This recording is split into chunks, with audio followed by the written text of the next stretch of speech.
ब्राह्मण का स्वप्न। अकबर बीरबल की कहानी। ये कहानी एक गरीब ब्राह्मण की है। एक रात वो एक सपना देखता है जिसमें वह अपने एक मित्र से 100 रुपये उधार लेता है। इस सपने के बारे में जब उसे उस मित्र को पता चलता है तो वह उससे रुपए लौटाने के लिए परेशान करने लगता है। दोनों का विवाद बादशाह अकबर के पास पहुंचता है और वे इसका निपटारा करने की जिम्मेदारी बीरबल के कंधों पर डाल देते हैं। बीरबल कैसे ब्राह्मण को न्याय दिलवाता है, यही इस कहानी में बताया गया है। पढ़िए पूरी कहानी। एक रात एक ब्राह्मण ने स्वप्न देखा कि उससे उसके मित्र ने 100 रुपये उधार दिए हैं। प्रातः नींद खुलने पर वह उस स्वप्न के बारे में सोचने लगा। वह सोचने लगा कि इस स्वप्न का अच्छा या बुरा फल क्या होगा।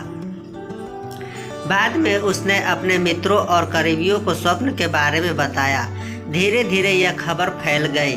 जब इस संबंध में उस मित्र को ज्ञात हुआ जिससे ब्राह्मण को स्वप्न में रुपए मिले थे तो उसके मन में लालच उत्पन्न हो गया। उसने सोचा कि किसी तरह ब्राह्मण से रुपए ऐंठना चाहिए।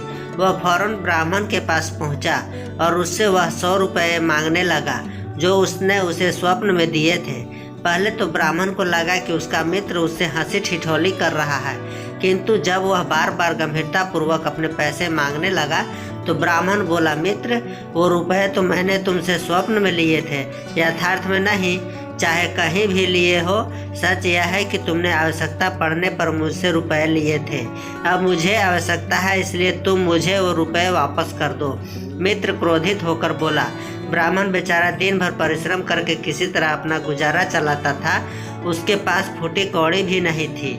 वह कहाँ से 100 रुपये देता। उसने मना किया तो दगाबाज मित्र हाथापाई पर उतर आया। ब्राह्मण क्या करता, रुपए देना उसके सामर्थ्य से बाहर था। वह भी डटकर खड़ा हो गया। दगाबाज मित्र को आशा थी कि ब्राह्मण उसे रुपए दे देगा, किंतु जब उसे अपनी दाल गलती दिखाई नहीं दी तो वह ब्राह्मण को यह धमकी देकर चला गया कि मैं तुमसे रुपए जरूर वसूल करूंगा और गवाही में उन लोगों को उपस्थित करूंगा जिसके सामने तुमने रुपया पाना स्वीकार किया है। अगले दिन दगाबाज मित्र ने ब्राह्मण पर उधार रुपया लेने का अभियोग लगाकर न्यायाधीश के समक्ष न्याय की गुहार लगाई।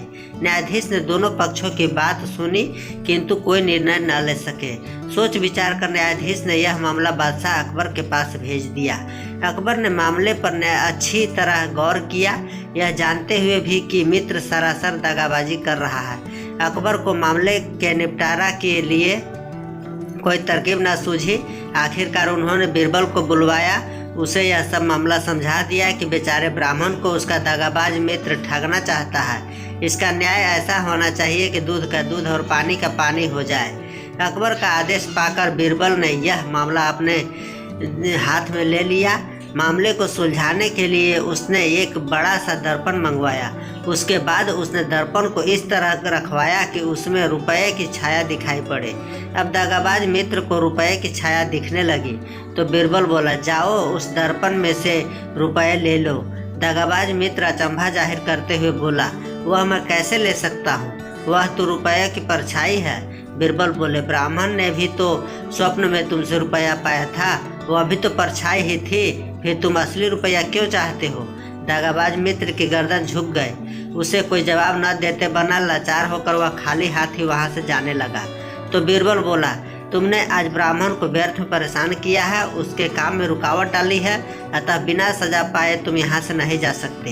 तुम्हें जुर्माने में 100 रुपये ब्राह्मण को देने पड़ेंगे। दगाबाज मित्र को मजबूरन 100 रुपये गरीब ब्राह्मण को हर्जाने के रूप में देने पड़े। इस तरह उसे अपनी करनी का फल भोगना पड़ा। ब्राह्मण हंसी खुशी अपने घर वापस आ गया। दोस्तों, आशा है आपको ये अकबर बीरबल स्टोरी पसंद आई होगी। आप इसे लाइक कर सकते हैं और अपने फ्रेंड्स के साथ शेयर भी कर सकते हैं।